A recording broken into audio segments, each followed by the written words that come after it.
warahmatullahi wabarakatuh. Perkenalkan, nama saya Desi Amalia Ramadanti, NPM 1811010213. Nama saya Dela Sismiani, NPM 1811010145.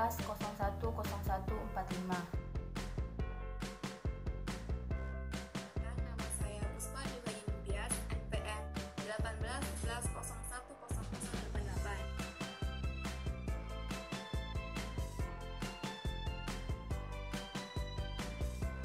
Baiklah, di sini saya akan menjelaskan mengenai pengertian dan sumber permasalahan.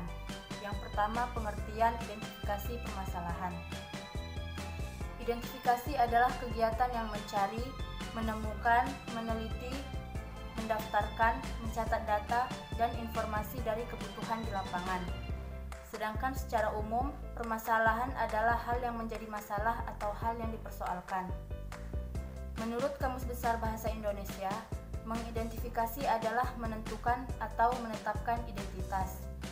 Identifikasi di sini merupakan suatu pengerucutan masalah penelitian yang akan dipaparkan.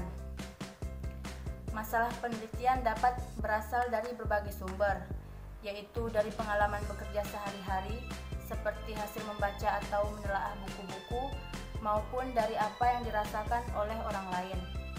Jadi, berdasarkan penjelasan di atas dapat disimpulkan bahwa identifikasi permasalahan adalah salah satu proses penelitian yang menjadi langkah pertama dan terpenting yang harus dilakukan oleh seorang peneliti, baik dengan studi literatur, perbandingan dengan kondisi ideal, pengujian, ataupun dengan observasi langsung.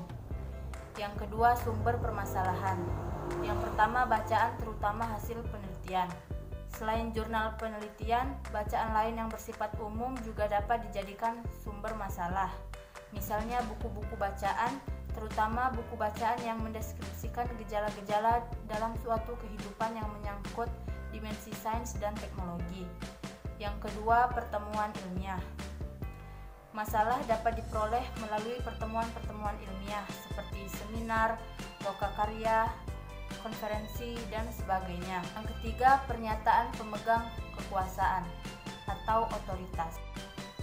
Yang keempat, observasi atau pengamatan.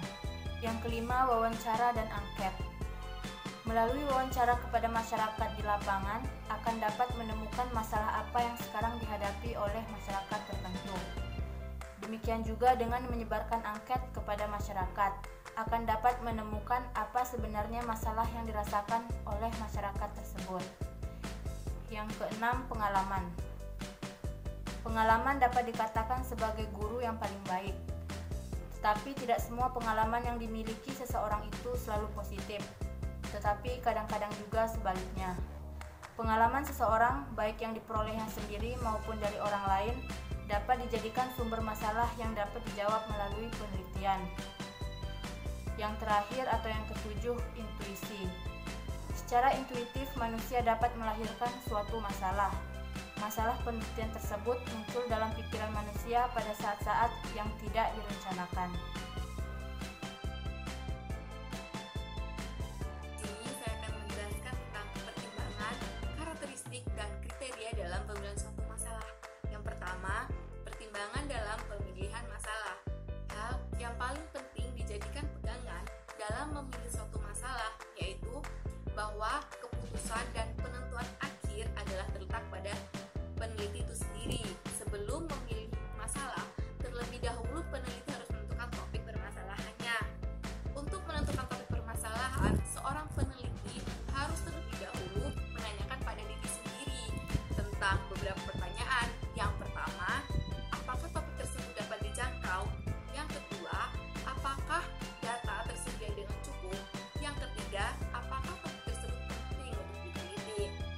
Setelah topik tersebut dipilih, harus sesuai dengan masalah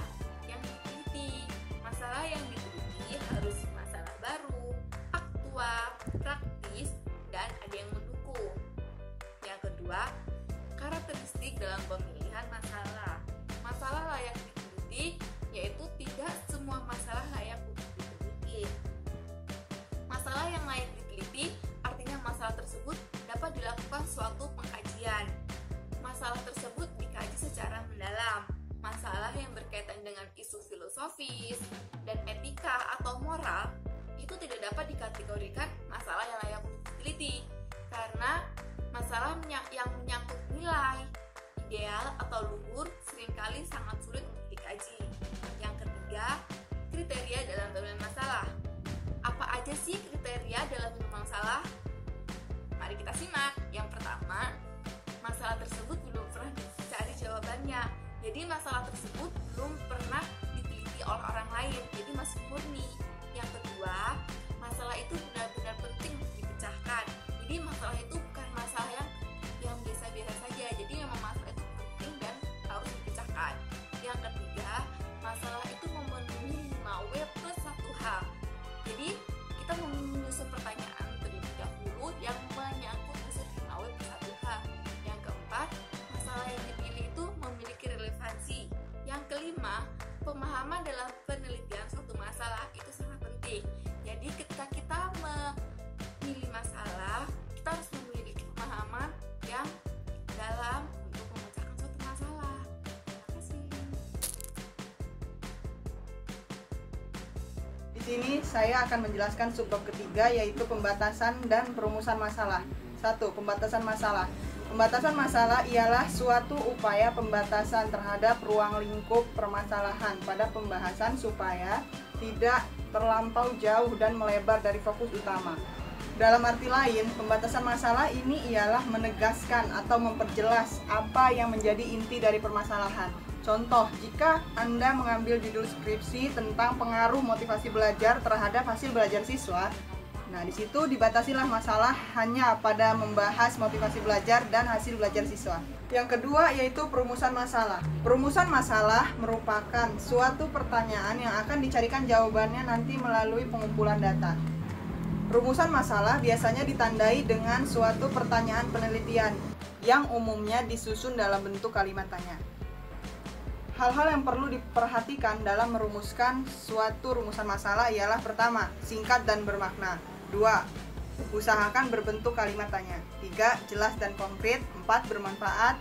5. Aktual. Adapun fungsi dari rumusan masalah: pertama, sebagai pendorong kegiatan penelitian. Kedua, sebagai pedoman, bagaimana peneliti akan meneliti, kemana arahnya. 3. Sebagai penentu jenis data macam apa yang akan dicari oleh peneliti. Keempat, mempermudah peneliti dalam menentukan sampel dan populasi. Selanjutnya yaitu bentuk-bentuk rumusan masalah. Ada 3 bentuk rumusan masalah. Yang pertama, rumusan masalah deskriptif, komparatif, dan ketiga, asosiatif.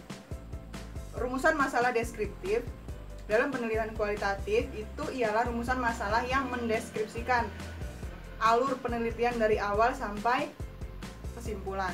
Pada penelitian kuantitatif, rumusan masalah deskriptif ini tentang suatu variabel mandiri, baik pada satu variabel atau lebih. Yang kedua, rumusan masalah komparatif. Rumusan masalah komparatif ini bersifat membandingkan antara satu variabel dengan variabel lainnya atau dengan sampel lainnya. Yang ketiga ialah rumusan masalah asosiatif, yaitu rumusan masalah yang bersifat menghubungkan antara satu variabel dengan variabel yang lainnya. Baik, itu saja. Terima kasih. Wassalamualaikum warahmatullahi wabarakatuh.